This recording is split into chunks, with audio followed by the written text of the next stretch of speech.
여러분, 우리가 지난 시간에 좀 몇 주 됐죠? 그때 이제 언약에 대해서 얘기를 나누었습니다. 이 언약이라는 것은 하나님이 사람들과 교제하는 방식이다. 하나님이 사람들을 상대하는 방식이다라고 했어요. 그러면서 하나님 언약에는 크게 두 종류가 있다고 했죠. 행위 언약이 있고 은혜 언약이 있다라고 했습니다. 그런데 그 행위 언약과 은혜 언약 가운데 하나님이 먼저 사람들과 맺은 언약은 뭐라고 했습니까? 행위 언약이라고 했죠. 하나님이 아담과 맺은 언약은 행위 언약입니다. 행위 언약이라고 하는 이유는 그 언약의 결과가 사람의 행동에 달려 있을 때 행위 언약이라고 한다고 했어요. 그래서 하나님이 아담에게 이 선악과 열매를 먹지 말라라고 하신 이 언약은 일반적으로 생명의 언약이라고도 하고 또 행위 언약이라고도 합니다. 이 행위 언약이라고 하는 이유는 언약의 결과가 사람의 행위에 달려있기 때문에 행위 언약이라고 하고, 또 생명의 언약이라고 하는 이유는 하나님의 언약을 맺으신 궁극적인 목적이 아담을 비롯한 사람들에게 생명을 주기 위한 것이기 때문에 생명 언약이라고 합니다.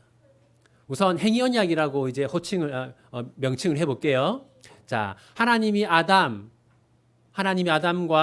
이 행위 언약을 맺었는데, 언약에 순종하면 무엇을 얻습니까?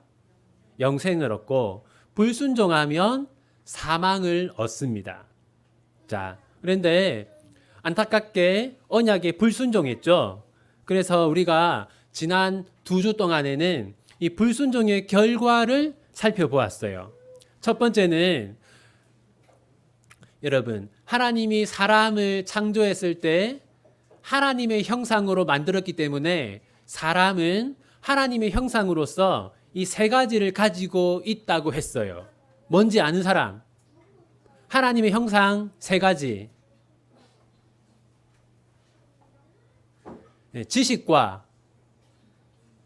지식과 의와 거룩함, 이 세 가지라고 했죠. 지식과 의와 거룩함. 네.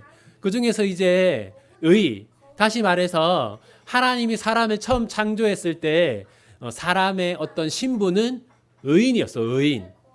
그런데 죄를 지었기 때문에 어떻게 변화되었습니까? 의인에서 죄인이 되었죠. 네. 그리고 사람의 죄는 크게 두 가지로 이루어져 있다고 했는데 그 두 가지는 뭡니까? 원죄와 자범죄로 이루어져 있다고 했죠. 그리고 세상에 죄가 들어왔기 때문에 사람들의 삶은 안식을 누리는 삶에서 어떤 삶으로 변화되었습니까? 예, 비참한 삶으로 변화되었죠. 그래서 우리가 지난 시간에 사람들의 삶이 왜 비참한지를 살펴보지 않았습니까? 그래서 아무리 돈이 많고 지위가 높고 인기가 많아도 사실 그들의 삶은 전혀 행복하지 않고 비참하다라는 것을 이제 우리가 지난주까지 나누었어요. 이게 이제 우리가 한 몇 주 동안 나눈 내용이고, 중요한 건 뭐냐면 여러분, 하나님이 아담과 행위 언약을 맺은 이유는 아담에게는 자신의 행위로 언약을 이룰 능력이 있었기 때문입니다. 그런데 이제 죄를 짓고 타락했기 때문에 행위 언약으로 구원을 얻을 수 있는 사람이 있습니까? 없습니까? 없죠. 이제 행위 언약으로는 아무도 구원을 얻을 수가 없습니다. 우리 같이 한번 읽어보겠습니다. 모든 사람이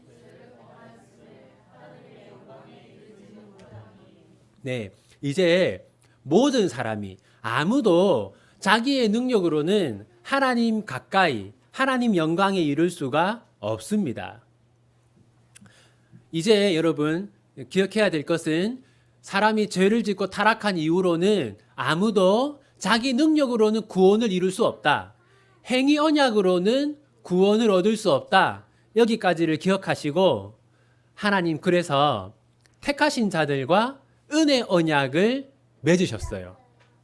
자, 택하신 자들과 은혜 언약을 맺으셨는데 여러분, 자, 아담 한 명이 죄를 지었는데 원죄는 모든 사람에게 이르게 되었잖아요. 그 이유는 아담이 평범한 사람이 아니라 어떤 사람이기 때문이라고 했습니까?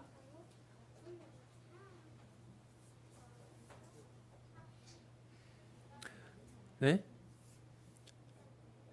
네. 아담은 온 인류의 대표였다라고 했죠. 다시 말해서 하나님과 아담이 행위 언약을 맺을 때 아담은 온 인류의 대표로서 하나님과 언약을 맺은 겁니다.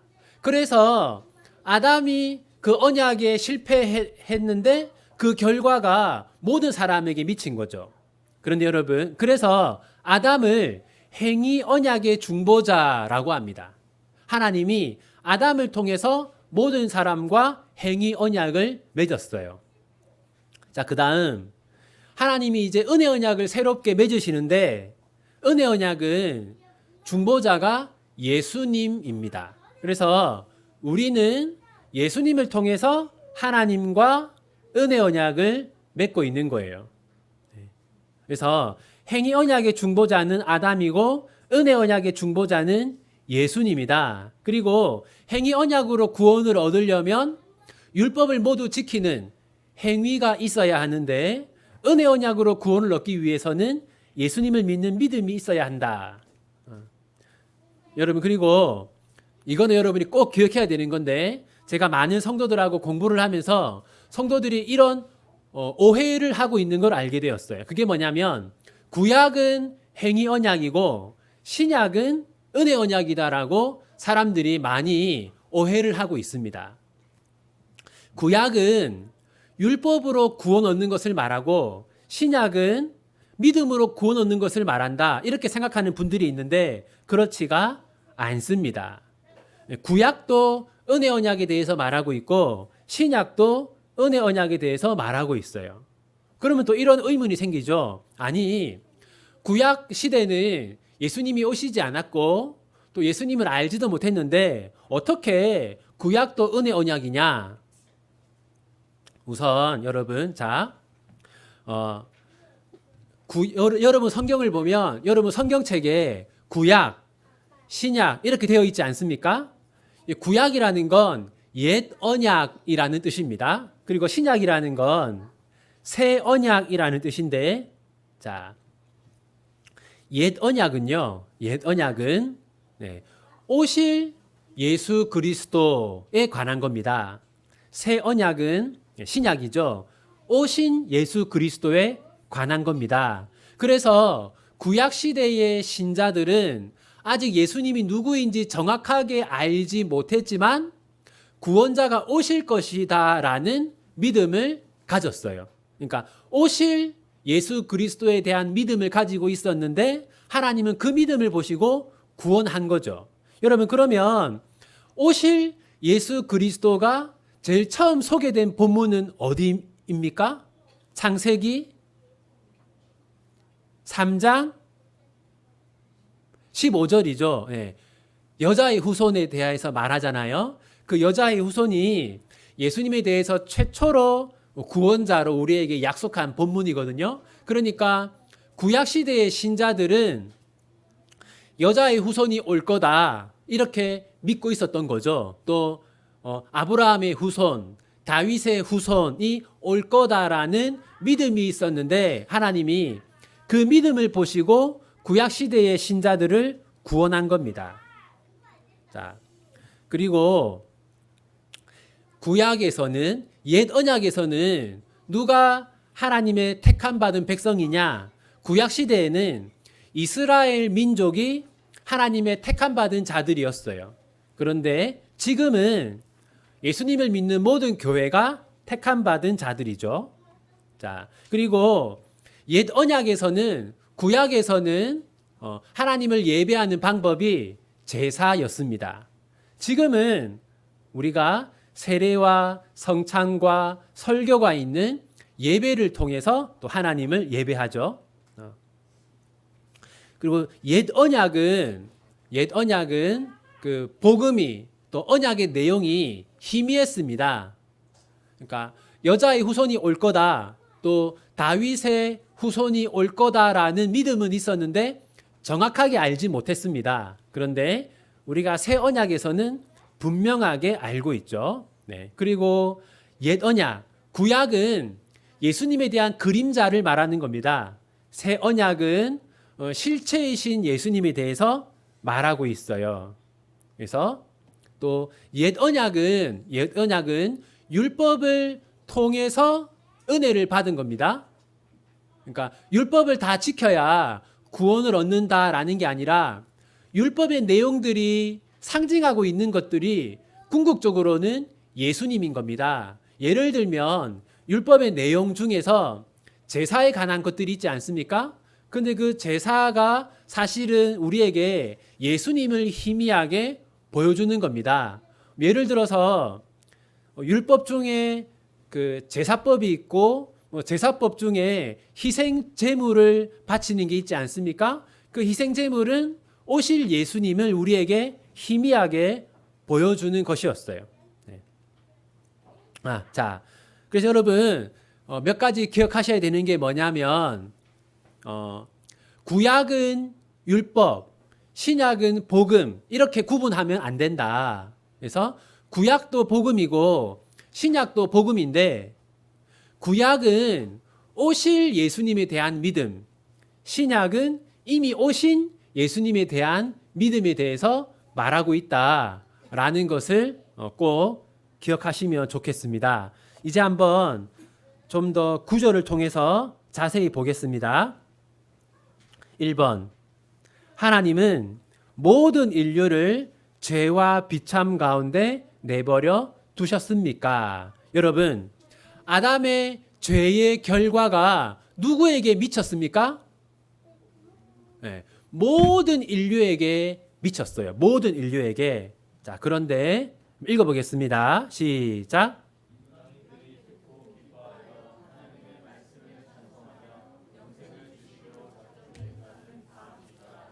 여러분, 이제 아담의 죄와 타락으로 인해서 모든 사람이 죄인이 되었고 비참하게 되었는데 하나님이 그 중에서 택하신 자들이 있다라는 겁니다. 여기 보시면 영생을 주시기로 작정된 자가 있었다라고 말하지 않습니까? 네, 그래서 하나님이 어떤 사람들을 택하셨어요. 자, 그리고 2번, 하나님은 그들을 언제 선택하셨습니까? 읽어봅시다. 곧 창세전에 그리스도 안에서 우리를 택하사 우리로 사랑 안에서 그 앞에 거룩하고 흠이 없게 하시려고. 보시면 네, 우리를 예수를 믿는 믿음 안에서 구원할 자로 택하신 것이 창세전이다, 이렇게 말하고 있어요. 자, 3번, 하나님은 그들을 왜 선택하셨습니까?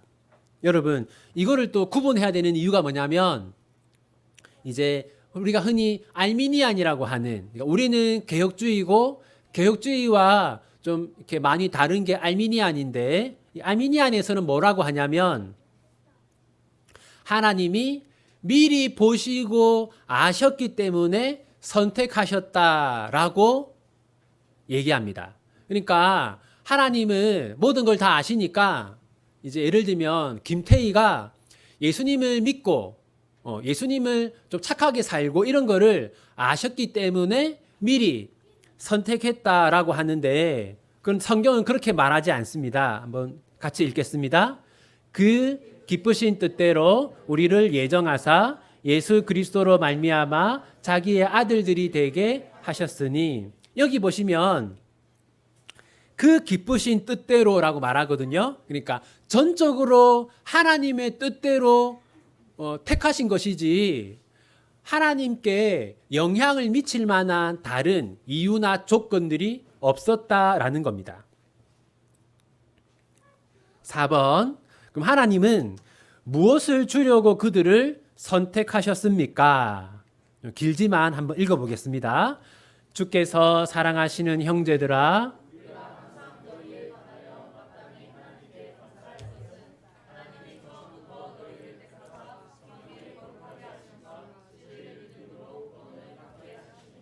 자, 여기 보면요, 하나님이 우리를 택하신 이유가 나와 있습니다. 하나님이 너희를 택하사 진리를 믿음으로 구원을 받게 하심이니. 여러분, 자, 행위로 구원을 얻는 것은 어떤 언약이라고 했습니까? 행위 언약이라고 했죠. 그리고 믿음으로 구원을 얻는 것은 이제 은혜 언약이라고 하지 않았습니까? 여기 보면 믿음으로 성령의 거룩하게 하심과 진리를 믿음으로 구원을 받는다. 이것은 은혜 언약의 내용입니다. 그러니까 하나님이 은혜 언약을 통해서 구원을 주실 자들로 우리를 택했다라는 겁니다. 여러분, 그러니까 자, 세상 사람들은 다 하나님과 어떤 언약 관계 안에 있냐면 행위 언약 관계 안에 있어요. 그래서 불신자들도 양심의 거리낌 없이 죄를 하나도 짓지 않으면 구원을 얻을 수가 있습니다. 원칙적으로는. 그런데 타락했기 때문에 그게 불가능하죠. 자, 그런데 자, 우리는 하나님과 행위 언약을 맺고 있는 게 아니라 은혜 언약을 맺고 있습니다. 그러니까 하나님이 우리는 그 은혜 언약 안에 있는 사람으로 우리를 택했다라는 거죠. 5번. 그러면 은혜 언약이란 무엇이냐? 자, 20절 읽어보겠습니다. 그러므로 율법의 행위로 그의 앞에 의롭다 하심을 얻을 육체가 없나니 율법으로는 죄를 깨달음이니라. 여기 보시면 율법의 행위로 하나님께 의롭다함을 얻는 거, 이거는 어떤 언약입니까? 이거는 행위 언약입니다. 행위 언약. 그런데 여기 보면 행위 언약으로 구원 얻을 사람이 있습니까? 없습니까?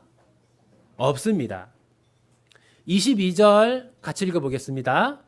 곧 예수 그리스도를 믿음으로 말미암아 모든 믿는 자에게 미치는 하나님의 의인이 차별이 없느니라. 여기 보면 자, 예수님을 믿는 믿음을 통해서 의롭게 된다라는 건 어떤 언약입니까? 이건 이제 은혜 언약이죠. 은혜 언약. 자, 그래서 정리를 하면 자, 행위 언약의 중보자는 누구입니까? 아담. 네, 아담. 은혜 언약의 중보자는 누구입니까? 예수님. 그래서 세상 사람들에게는 아담을 통해서 전가된 뭐를 가지고 있을까요? 네, 원죄를 가지고 있어요. 그런데 우리는 은혜 언약을 통해서 예수님을 통해 이제 의롭게 되는 은혜를 받고 있는 겁니다. 이걸 정리하면요. 자, 제20문. 하나님께서 모든 인류를 죄와 비참한 처지에서 멸망하게 내버려 두셨습니까? 답. 하나님께서는